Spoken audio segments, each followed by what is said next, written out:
राज्यातील शेतकऱ्यांसाठी आज सकाळच्या महत्त्वाच्या 50 ताज्या झटपट ठळक बातम्या।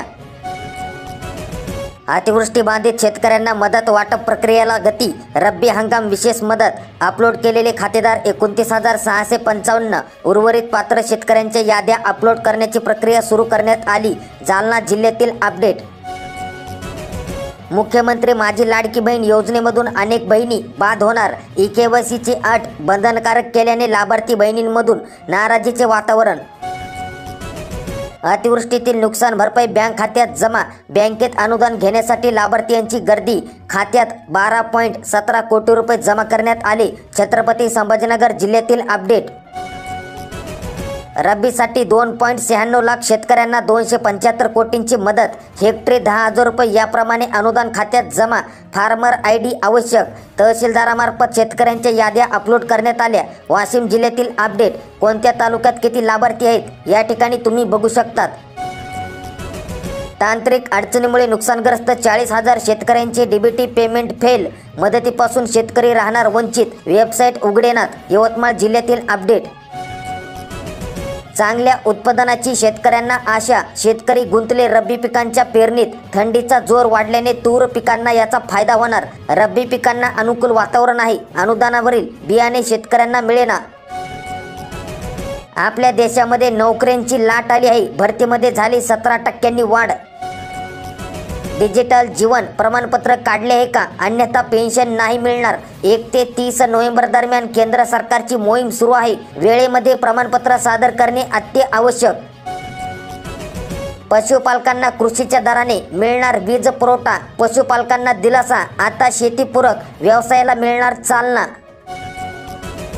चणचण असली तरी सिंचन होणार। प्रति थेंब अधिक पीक घेता येणार। सूक्ष्म सिंचनासाठी अनुसूचित जाती जमाती शेतकऱ्यांना 90% पर्यंत अनुदानाचा लाभ मिळणार।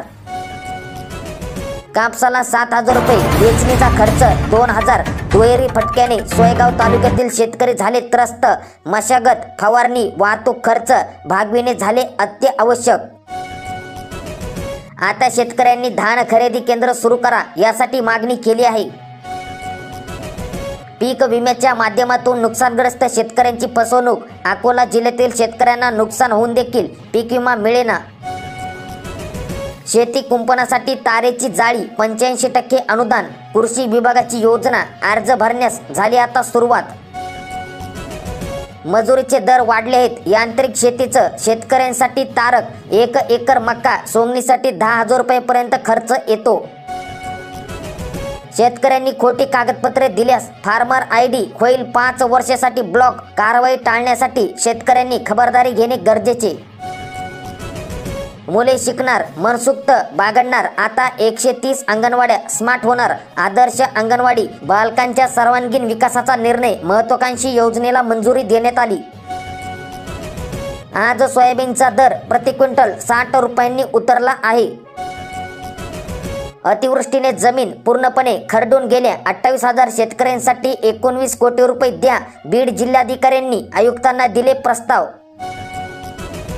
पांढऱ्या सोन्याला मिळतोय मातीमोल भाव। कापूस उत्पादक झाले हवालदिल। सरकारी कापूस खरेदी केंद्र त्वरित सुरू करा। शेतकऱ्यांकडून होत आहे मागणी। अतिवृष्टी बाधितांना 745 कोटी रुपये उपलब्ध। वितरित झाले 143 कोटी। सततचा पाऊस अतिवृष्टीचे नुकसान। वाढीव निकषाने शासन मदत। बेदाण्याला सांगलीत उच्चांकी 425 रुपये दर। दिवाळीनंतर किलोला 25 ते 30 रुपयांची वाढ। आवक घटली। शेतकरी संकटात। हमीभावापेक्षा कमी दराने शेतमाल विकण्याची वेळ। आर्थिक परिस्थितीमुळे अडकलेल्या शेतकऱ्यांची व्यापाऱ्यांकडून होत आहे लूट।